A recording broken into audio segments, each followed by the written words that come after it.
Brigade Al-Qassam terus meluncurkan operasi Batu Daud menargetkan tentara-tentara Israel.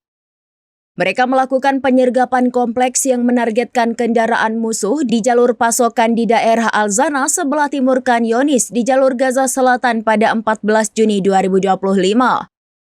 Dalam video yang mereka unggah tampak sejumlah anggota Brigade Al-Qassam menargetkan tank-tank Israel.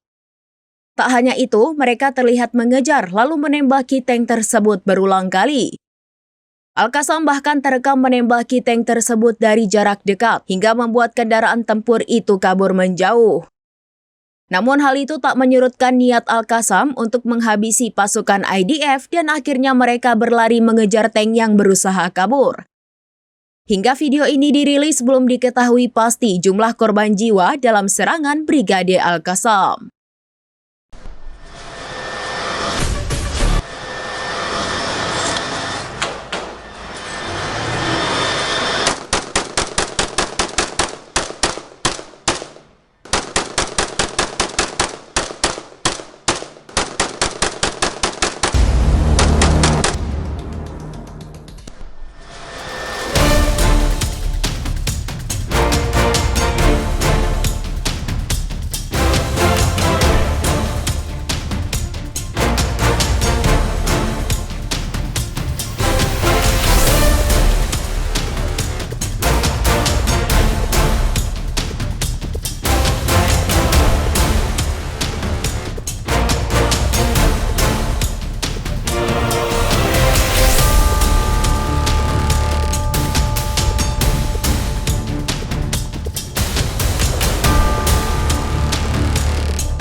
Download Tribun X sekarang, menghadirkan lokal menjadi Indonesia.